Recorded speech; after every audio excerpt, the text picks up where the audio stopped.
las herramientas más primitivas, las construcciones más poderosas. Estos animales arquitectos construyen obras maestras que desafían cualquier creación de los seres humanos. Con solo sus músculos y su instinto, estos maestros de la construcción revelan secretos de la ingeniería capaces de detener balas, controlar el clima y alcanzar el cielo. Hoy los ingenieros humanos intentarán descubrir los misterios de la ingeniería animal.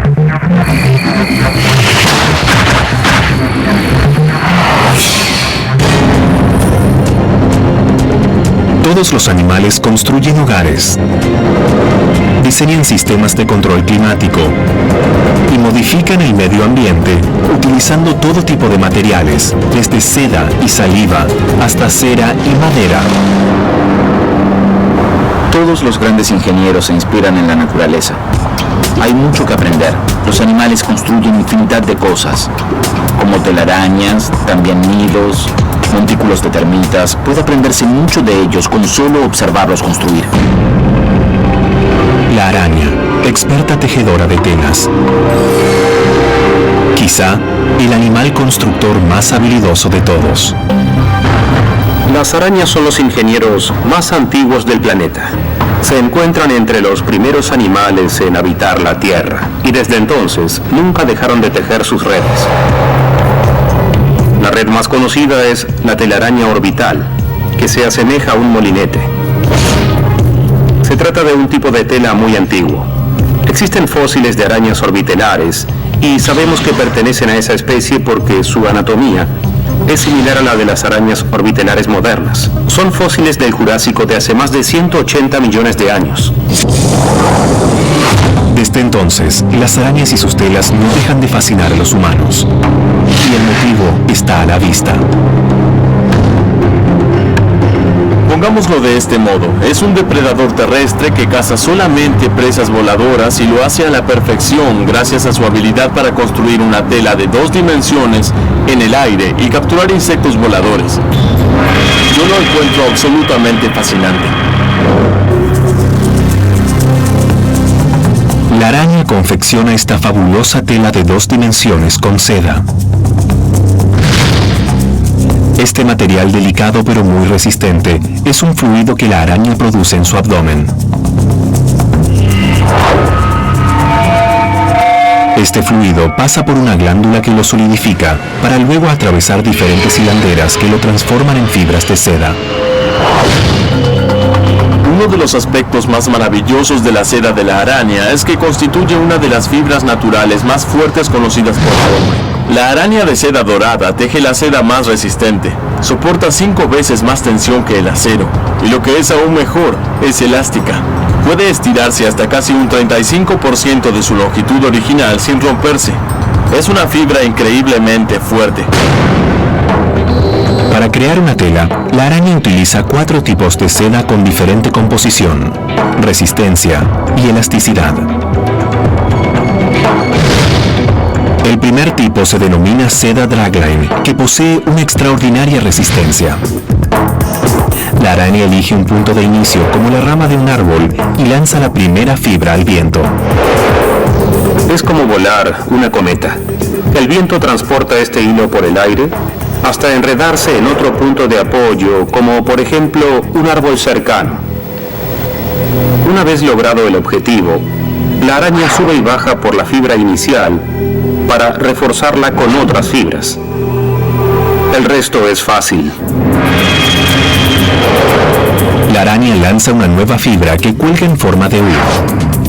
Luego alcanza el centro de este hilo y produce otra fibra que forma una Y.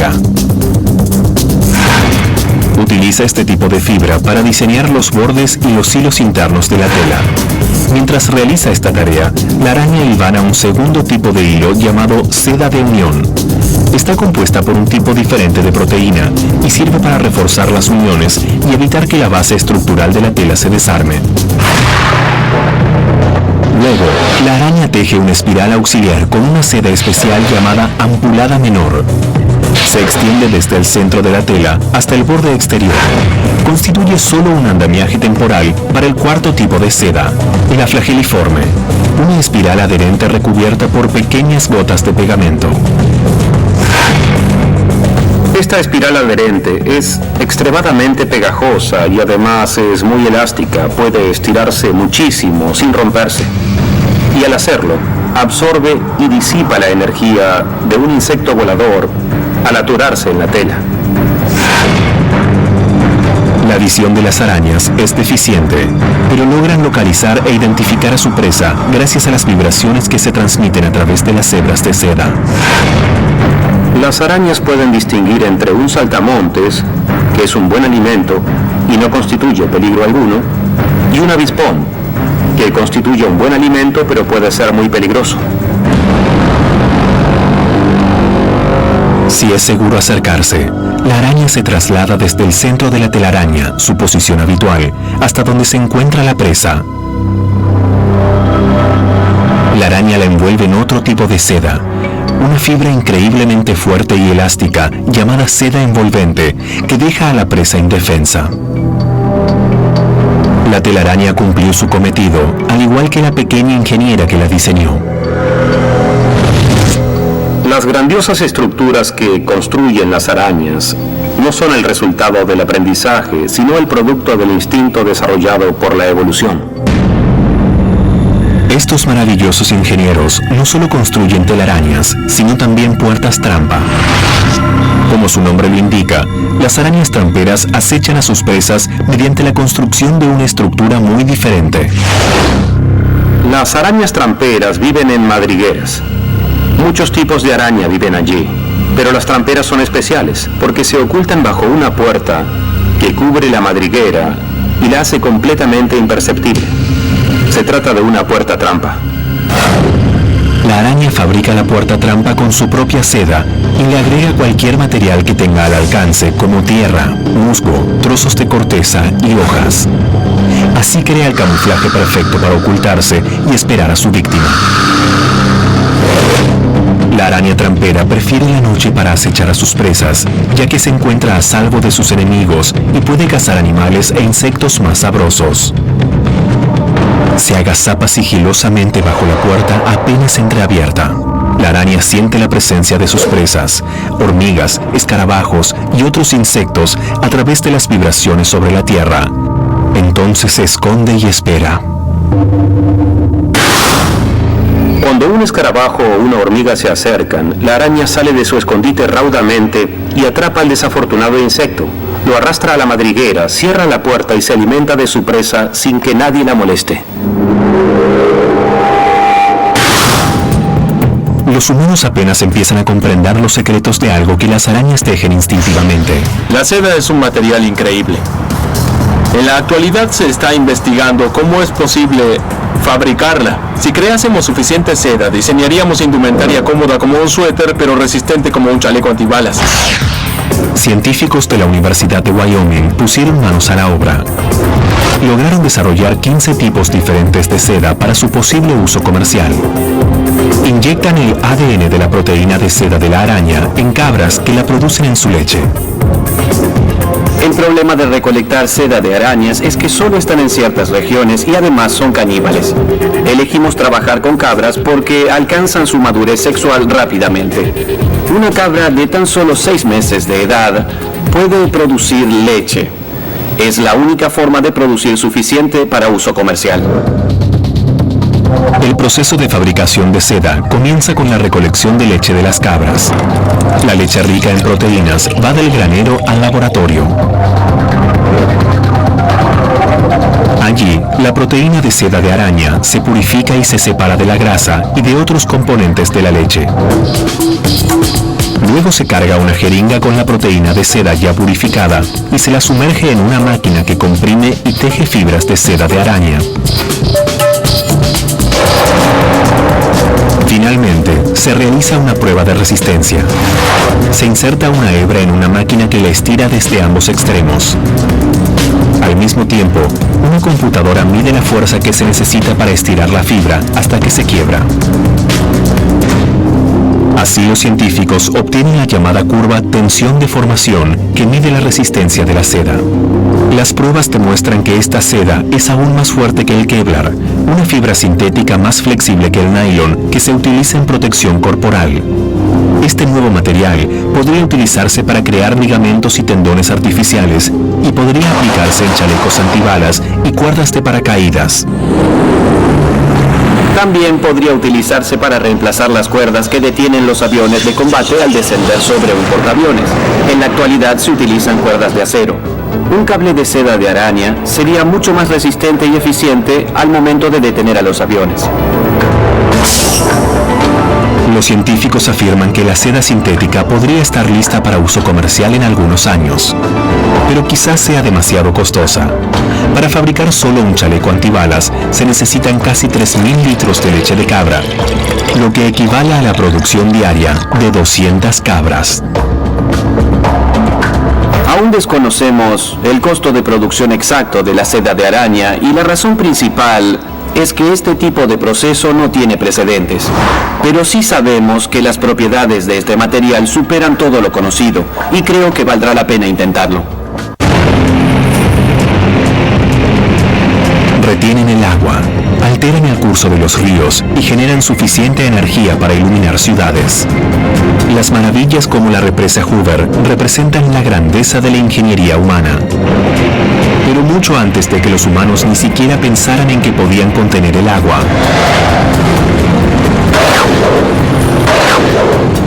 otro mamífero ya construía diques que producían un importante efecto dominó en el mundo natural. Por algo los llaman castores laboriosos.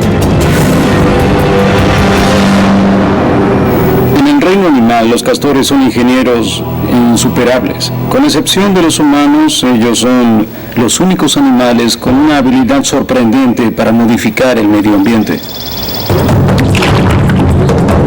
Estos roedores semiacuáticos de América del Norte y Europa construyen diques como refugio de los depredadores y como hábitat que les provea alimento. Un caudal de agua, como un arroyo o un río, y mucha vegetación son todo lo que un castor necesita para construir estas maravillas de la hidroingeniería.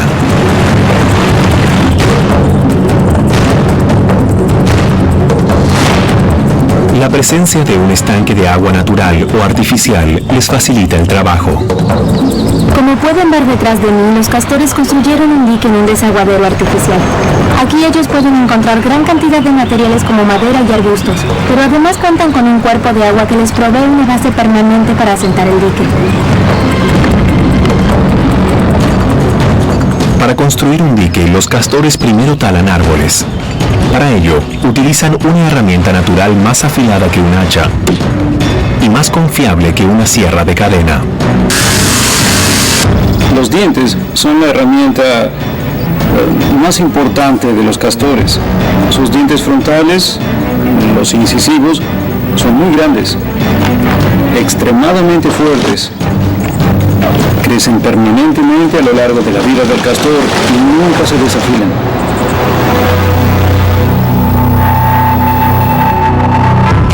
En promedio, un castor puede derribar un árbol de 30 centímetros de grosor en menos de una hora. Primero los castores eligen el árbol apropiado, se elevan sobre sus patas traseras y utilizan su cola como apoyo. Luego comienzan a roer el árbol con sus poderosos incisivos hasta que logran derribarlo.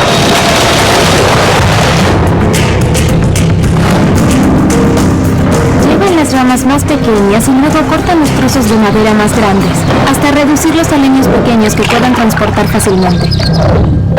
Los castores también utilizan otra herramienta natural, sus habilidosas garras con las que apilan los trozos más pequeños de madera para construir un dique y así formar un estanque. Rellenan los huecos con rocas y fango que obtienen bajo la superficie para hacer que el dique sea lo más hermético posible. Para construir el centro utilizan fango muy compacto que a su vez se entrelazan con pequeños troncos y ramas. En cambio, en el exterior, colocan troncos muy grandes que estabilizan el interior. Estos principios son aplicados por ingenieros actuales para construir las grandes represas modernas. Los castores construyen su hogar en el dique o en las cercanías. Lo que parece solo un grupo de ramas es en realidad un hogar de castores. Construyen estas madrigueras para protegerse de los depredadores. Además, es el lugar ideal para aparearse y cuidar a sus crías. Apilan estas ramas sobre una plataforma plana rodeada de agua poco profunda. Y perforan el centro, lo que crea una cámara donde los castores pueden vivir. Una pareja de castores puede construir un dique promedio en apenas un par de días. El dique de mayor tamaño fue descubierto en el norte de Alberta, Canadá, en 2007. Medía 850 metros, casi 1 kilómetro de largo. Solo puede verse en su totalidad mediante una fotografía satelital. Para construir y mantener un dique, los castores trabajan permanentemente sin importar su tamaño. Reparan las filtraciones y levantan el dique con troncos y ramas cuando el nivel del agua del estanque se eleva. Cuando los árboles y la vegetación comienzan a escasear alrededor del estanque, los recursos que necesitan se encuentran cada vez más alejados. Entonces, los castores construyen delgados canales que se llenan con agua del estanque y que les permiten alcanzar lugares más alejados. Los diques, las madrigueras y los canales que construyen los castores son increíbles, pero es su impacto sobre el medio ambiente lo que hace que sean considerados los mejores ingenieros del reino animal, ya que pueden crear terrenos pantanosos donde nunca antes los hubo. Toda esta zona es un terreno pantanoso de castores. Ellos inundaron esta área y, como pueden apreciar, estos árboles muertos albergan los nidos de águilas pescadoras y garzas ceniza. No solo crean un hábitat ideal para los pájaros, sino también para diversos mamíferos semiacuáticos, como la rata almizclera, el bisón, la nutria o cosas así. A la vez, es un lugar ideal para ver las más diversas plantas e insectos de pantano. En algunas zonas, los castores incluso afectan al hombre. Crean áreas llenas de vida silvestre ideales para la cacería. Sin embargo, en algunos lugares pueden ocasionar daños a la propiedad privada, mediante inundaciones de tanques sépticos, aljibes o carreteras.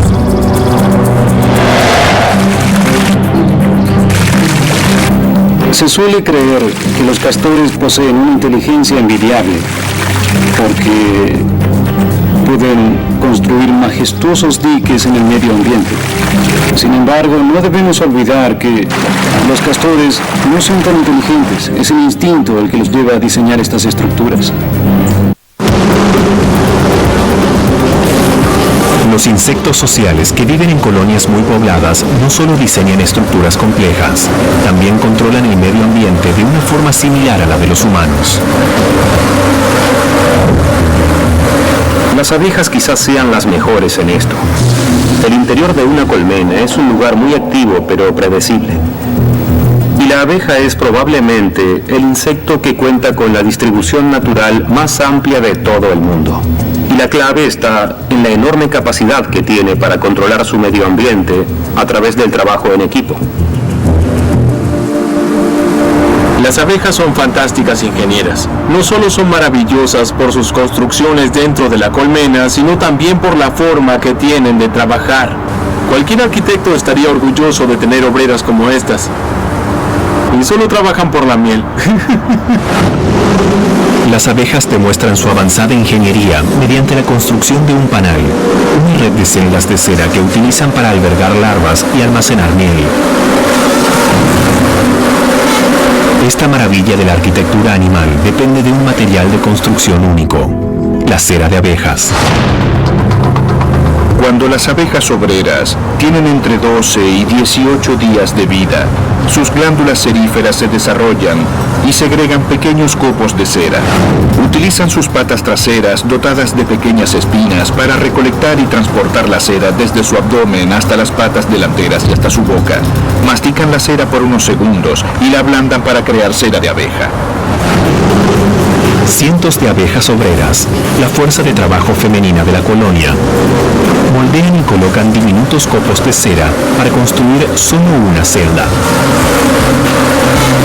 Si multiplicamos esa celda por 30.000, obtendremos un típico panal de abejas.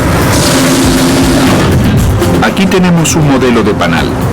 Es una lámina natural de cera y está fabricada por cientos o quizás miles de abejas. Construyen una hilera de celdas en la parte superior y desde allí trabajan en descenso. Cada lámina, como también se denomina el panal, posee celdas en ambos lados. Cuando las abejas finalizan una lámina, comienzan a construir otra y así sucesivamente. Charles Darwin quedó tan impresionado por el panal que lo consideró una obra maestra de la ingeniería absolutamente perfecta para ahorrar trabajo y cera. En el centro de esta obra maestra se encuentra la forma geométrica ideal para esta estructura, el hexágono. Podría haber sido un círculo o quizá un octágono, pero si los pusiéramos uno junto al otro, quedarían espacios entre las diferentes celdas. Con el hexágono no hay espacios libres porque todos comparten paredes en común. También podría lograrse lo mismo con un triángulo o un cuadrado, es decir, que todos los lados de la celda se apoyen en otros, pero precisaríamos mucho más material. El hexágono tiene la circunferencia más pequeña y genera la misma cantidad de volumen. Por eso es la figura geométrica ideal. Las abejas refuerzan esta pieza perfecta de la arquitectura al contrabalancear las celdas en ambos lados del panal. Este golpe maestro de la ingeniería fortalece el panal a la vez que reduce aún más la cantidad de cera necesaria para construirlo. Las celdas deben ser muy resistentes para contener las larvas y para almacenar toda la miel que producen las abejas. Casi 50 kilogramos por colmena por año. Para almacenar la miel se requiere más ingeniería avanzada. Las abejas inclinan las paredes interiores de cada celda en un ángulo de 13 grados. Esta inclinación evita que el néctar líquido almacenado gotee. Cuando la miel está lista, las abejas sellan la celda. Como grandes amos de su medio ambiente, estos insectos mantienen la temperatura de la colmena en 34 grados Celsius. A esa temperatura, las larvas se desarrollan adecuadamente, el néctar se transforma en miel y la cera se mantiene flexible para moldear celdas. Si la temperatura desciende por debajo de los 34 grados, las abejas se agrupan para generar calor. Si la colmena se torna muy calurosa, baten sus alas para evaporar agua y así enfriarla. La habilidad de las abejas ha asombrado a los humanos durante siglos. Los antiguos eruditos griegos consideraban que las abejas poseían algo que describían como una cierta previsión geométrica. Es instinto natural, pero a la vez colectivo. La abeja obrera solo vive unas 5 semanas, o sea 35 días. No tienen tiempo de aprender qué deben hacer, simplemente nacen sabiendo instintivamente cómo hacer las cosas. Las abejas nos humillan. Poseen un cerebro así de diminuto y, aunque resulta increíble, construyen panales en un abrir y cerrar de ojos. Y ni siquiera deben aprender cómo hacerlo. No van a la escuela, no realizan diseños preliminares, ni siguen ningún tipo de especificación. Solo lo hacen y lo hacen a la perfección. Creo que son insectos insuperables. Intentamos imitarlas porque buscamos fabricar panales que le otorguen resistencia a las estructuras y al mismo tiempo sean ultralivianos. Los panales industriales son extremadamente fuertes gracias a los hexágonos, la misma forma esencial que utilizan las abejas en sus panales. El hexágono desconcierta a los ingenieros porque distribuye la fuerza de impacto en diferentes direcciones al mismo tiempo. Además, no posee ángulos rectos que son muy vulnerables en el mundo de la ingeniería. El hexágono resiste mucho mejor. Por estas razones, los humanos construyen panales de todo tipo de material, desde papel hasta aluminio. En general, lo que hacemos es colocar el panal entre una lámina superior y otra inferior. La fuerza puede provenir de este lado o bien de este otro. De cualquier modo, nunca serán las láminas las que amortiguen la fuerza, ya que no son muy resistentes. Será el panal el que lo haga. En la actualidad se utiliza en automóviles, subterráneos, aviones e incluso en transbordadores espaciales y satélites. En América del Norte, las termitas son consideradas pestes domésticas. Pero en las áridas sabanas africanas, estos insectos cumplen una función muy importante. Construyen montículos gigantes que constituyen avanzados sistemas de control climático. Las termitas son las grandes ingenieras del mundo de los insectos. Gracias a la evolución lograron construir las primeras estructuras inteligentes del mundo.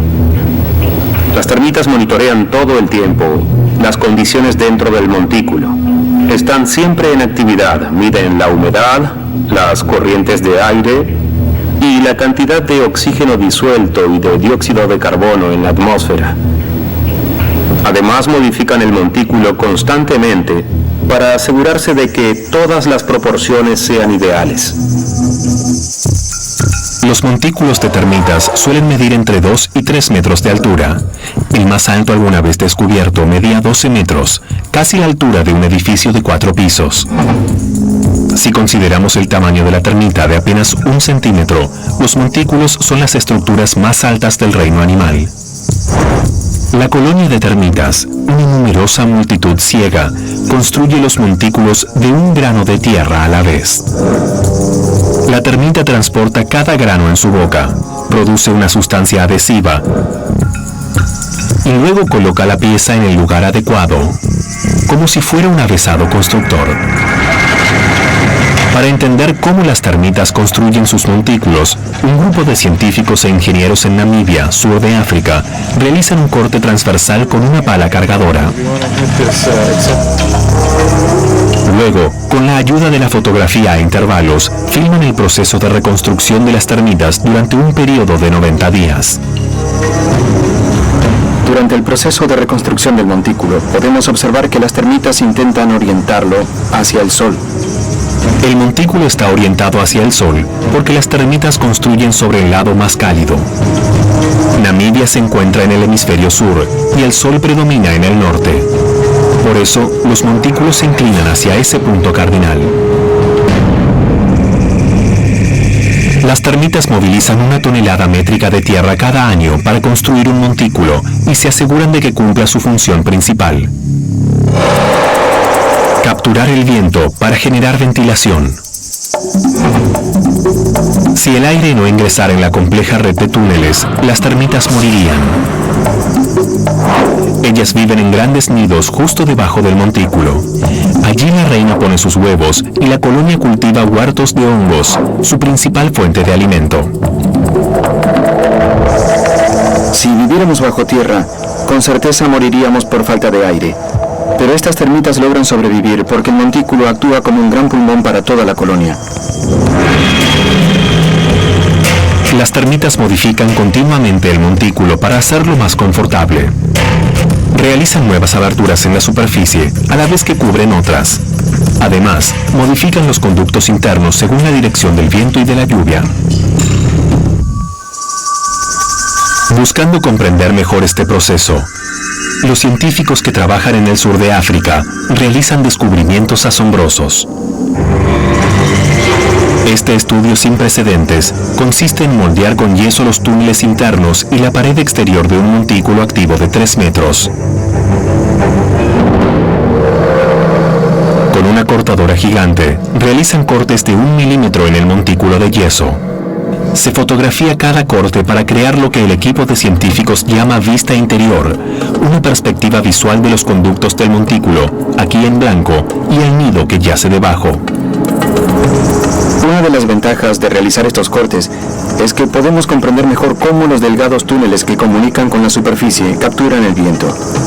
Estos túneles son el punto de inicio que absorbe la energía del viento y la envía a toda la colonia de termitas para generar suaves corrientes de aire que dan vida al nido. Estos maestros ingenieros del reino de los insectos nos enseñan una forma mejor de ventilar los edificios. Se necesitan miles o quizás millones de termitas para lograr lo que nuestro sistema computarizado hace automáticamente en este espacio. Este lugar es la Academia de Ciencias de California, en San Francisco. Se la considera el museo más ecológico del mundo.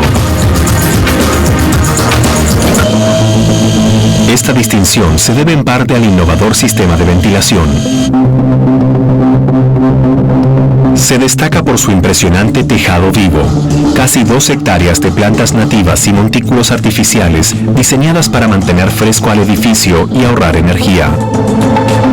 Las termitas se sentirían muy orgullosas. Funciona de la siguiente manera.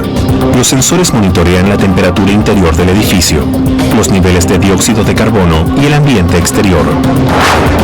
Las termitas realizan la misma tarea instintivamente para mantener una atmósfera inmejorable en sus montículos. Para garantizar la correcta ventilación del edificio, un sistema computerizado de control climático abre y cierra los tragaluces según la dirección del viento. Las termitas también dependen del viento al momento de decidir qué aberturas abrir o cerrar en la superficie de sus montículos. Lo hacen para evitar que grandes ráfagas de viento ingresen en los túneles y desestabilicen el flujo normal de ventilación. Funciona en los montículos y también en la Academia de Ciencias. Sin ráfagas que alteren el flujo natural del aire, una brisa fresca ingresa por las ventanas de la planta inferior y expulsa el aire caliente por los tragaluces abiertos. El resultado es un edificio ventilado de forma natural que no necesita aire acondicionado para permanecer fresco. Lo que las termitas han hecho por millones de años podría ser una bocanada de aire fresco para los humanos. En síntesis, es un sistema sin ventilación artificial y calentamiento mínimo a través de un sistema de pisos brillante y muy eficiente. El aire exterior es más saludable. La ventilación natural reduce los niveles de dióxido de carbono. Es muy bueno para nuestra salud. Los insectos como las termitas y las abejas diseñan complejas estructuras que desafían e incluso superan las de los humanos.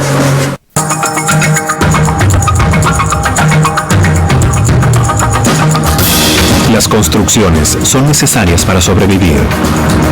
Los humanos han logrado desarrollar una amplia variedad de viviendas gracias a la evolución, el medio ambiente y la disponibilidad de recursos. Pero no somos los únicos. En cuanto a diversidad de estructuras, las aves con sus extraordinarios nidos son los únicos animales capaces de competir con los humanos. Las aves son grandes ingenieros. Pueden construir sus hogares en menos de una semana y solo con materiales que encuentran en el medio ambiente. Es realmente admirable. Construyen nidos para proteger a sus polluelos del clima hostil y de los depredadores. El nido típico de un petirrojo o de otras aves cantoras es redondo y está hecho de pajas, ramas y fango. Pero ese es solo el comienzo. Estos arquitectos construyen estructuras muy sofisticadas en un abrir y cerrar de ojos. La salangana construye su nido con su propia saliva para adherirlo a las paredes de los acantilados. El pájaro moscón realiza un nido con forma de bolsa, con líquenes, telarañas y musgo, y lo cuelga de una rama. Una oropéndola hizo este nido con hierbas y materiales de una canasta. Las aves utilizan materiales que desechan los humanos. Ellas los incorporan a sus nidos para hacerlos más fuertes estructuralmente. Las aves transmiten un mensaje muy importante para la ingeniería actual. Debemos reutilizar los materiales y conservar los recursos. Para el hornero, un ave autóctona del sur y el centro de América, no existe mejor material que el fango, y en grandes cantidades. Para construir un nido tan especial como este, se requiere arduo trabajo. El hornero adulto debe realizar miles de viajes para realizar su nido. Llena su boca de fango una y otra vez y lo ablanda con su pico para finalmente crear un horno muy resistente. De allí su nombre. Puede llevarle semanas o un mes construirlo y es realmente sólido y puede pesar hasta 5 kilos. La mayoría de las aves construyen sus nidos mediante la acumulación de materiales como hierbas, fango e incluso hilos. Pero este no es el caso del pájaro carpintero. El carpintero del reino de las aves talla un árbol para construir su hogar. Los pájaros carpinteros hacen algo que ninguna otra ave puede hacer. Tallan sus nidos en el tronco de un árbol con sus picos. Si observamos de cerca este corte, podemos apreciar que estas aves realizan un agujero muy grande. Imaginen si intentáramos perforar un tronco solo con nuestras uñas para crear un hogar suave y profundo como este. No sería nada fácil.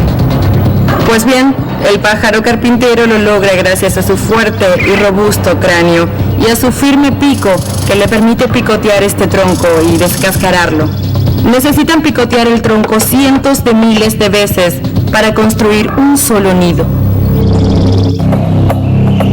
Estas aves tienen la habilidad de perforar los árboles para fabricar sus propios nidos, pero hay un tipo particular que utiliza su destreza para una función diferente. Este pájaro se llama carpintero bellotero y básicamente elige un árbol y lo convierte en su almacén. Ellos perforan cientos de hoyos individuales en la corteza del árbol. Como ven, cada uno de estos hoyos fue tallado minuciosamente. Tiene 1 centímetro de diámetro, la medida ideal para estas pequeñas bellotas. Esto le permite almacenar bellotas para él y su familia en tiempos de abundancia, para alimentarse cuando la comida escasee. Los carpinteros son muy habilidosos, pero los tejedores oriundos de África, India y el sudeste de Asia podrían ser, según los expertos, los pájaros ingenieros más evolucionados del mundo. Como su nombre lo indica, los tejedores tejen sus nidos con largas hebras de vegetación que enlazan y atan con sus picos para crear refugios de diferentes tamaños y formas. Este es un nido de tejedor y constituye el nido más intrincado y complejo de toda la familia de tejedores. Tiene casi 1 metro de largo y suele haberse colgado de los árboles. Esta es la parte superior y la parte inferior es abierta y apunta hacia el suelo. La cámara del nido se sitúa aquí arriba, donde el tejedor empolla sus huevos y cría sus polluelos sobre una pequeña plataforma. Este extenso tubo los protege de la amenaza de depredadores. Aunque los nidos poseen diferentes tamaños, formas y materiales, las aves nos enseñan mucho sobre el valor de la ingeniería creativa. La verdadera lección sobre las estructuras de las aves es el buen uso de materiales naturales y autóctonos que combinan con el medio ambiente. Cuando construimos, no consideramos el medio ambiente ni los materiales propios de la región, sino que se construye siempre con los mismos materiales. Sin embargo, las aves nos han enseñado que con un poco de ingenio y creatividad se pueden construir diferentes tipos de estructuras con cualquier material para cualquier proyecto. Las aves realizan diseños económicos. No desperdician el espacio ni ocupan lugares que no usarán. Construyen y utilizan solo lo que necesitan, y el formato ideal acorde a su necesidad. Sin embargo, los humanos construyen estructuras enormes que ni siquiera utilizan y desperdician valiosa energía y muchísimo espacio. Por eso pienso que los seres humanos podríamos aprender mucho de las aves con tan solo observar el diseño de sus nidos. De todas las estructuras creadas por los animales, no hay ninguna como los nidos construidos por las aves de emparrado, que solo se encuentran en Nueva Guinea y Australia. Los emparrados son únicos en el mundo de la ingeniería animal porque son estructuras construidas por los machos para atraer la atención de las hembras. No son nidos sino apartamentos de soltero. El tipo más común de estructura es el emparrado tipo cabaña. Se caracteriza por 2 paredes opuestas de ramas separadas por un sendero central. Se necesita mucho talento para construir un emparrado.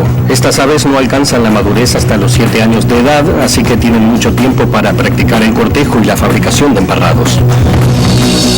Quizás estas aves actúen tanto por instinto como por aprendizaje. No lo sabemos a ciencia cierta, pero lo que sí sabemos es que los machos más jóvenes comienzan creando emparrados muy poco llamativos. Está relacionado con un factor genético. Sin embargo, con el tiempo mejoran su técnica gracias a la práctica y existe evidencia de que aprenden de los machos más experimentados. Construir un emparrado tipo cabaña requiere de varios pasos. Los machos deberán seguir rigurosamente cada uno o no podrán conquistar a su amada. Primero el macho limpia un área y coloca un tapete de ramas sueltas. Este tapete sostiene las ramas verticales que esta ave introduce en la tierra para crear las paredes del emparrado. Luego, roe una valla y salpica el jugo sobre las paredes como si se tratara de pintura. Finalmente, comienza la decoración. Todo lo que puede impresionar a su dama es útil. Si están cerca de los humanos, los machos utilizan restos de basura, como capuchones de pluma y alfileres. Algunas veces usan caparazones de caracol y hasta pequeños huesos. La decoración de sus emparrados es muy variada. La competencia para construir el mejor emparrado es tan feroz que muchas veces roban las decoraciones de sus rivales o destruyen sus paredes para obligarlos a comenzar de nuevo. No nos sorprende que los humanos y estas aves sean tan similares en muchos aspectos, especialmente en el apareamiento, y gracias a la evolución todos los organismos intentan mejorar su propia reproducción. Por eso vemos que los machos se involucran en la vida de otros machos y otros que intentan llamar la atención de las hembras. Estas similitudes tienen una razón de ser y suceden por una necesidad generada por la evolución. Durante la época de apareamiento, el macho anuncia su deseo de hacer gala de su emparrado con un trinar muy fuerte. La hembra que responde al llamado ingresa por un extremo, mientras que en el otro, el macho realiza su danza de cortejo y muestra sus adornos. Como las hembras son muy exigentes, visitan alrededor de 3 emparrados diferentes antes de tomar una decisión. Las hembras se preocupan por la calidad del cortejo del macho, por las cosas que le ofrece, por la cantidad de adornos, es decir, por la calidad del emparrado en general. Todos esos detalles influyen a la decisión de la hembra. Finalmente, la hembra decide que este caballero es el afortunado. Muy afortunado. Los machos más venturosos se aparean con alrededor de 25 hembras, y parece que el tamaño sí importa. Se ha comprobado que los machos más habilidosos en la construcción de emparrados son los más exitosos. Los científicos realizaron estudios sobre el espesor, la altura y la calidad de los emparrados y sus adornos, y se comprobó que los machos que hacen un mejor trabajo son más afortunados. La meticulosa construcción, pintura y decoración del emparrado sugiere que estas aves poseen no solo una gran habilidad para la construcción, sino también un sentido del arte rara vez visto en animales. Creo que esas ideas son acertadas. Muchos artistas humanos crean arte para atraer la atención de las damas, lo cual favorece nuestra reproducción. Podemos afirmar que las aves de emparrado también realizan arte para lograr reproducirse. Por eso creo que las razones de estas aves para construir estas hermosas estructuras están a la vista. Las aves de emparrado, los castores, las abejas y muchos otros animales son grandes constructores por naturaleza. Ellos lo hacen por instinto, nosotros debemos aprenderlo y tienen mucho que enseñarnos. El hombre es y será el maestro constructor. Contamos con tecnología y materiales para construir imponentes estructuras. Pero los ingenieros deben ser modestos y reconocer que aún queda mucho por aprender, en especial de los animales.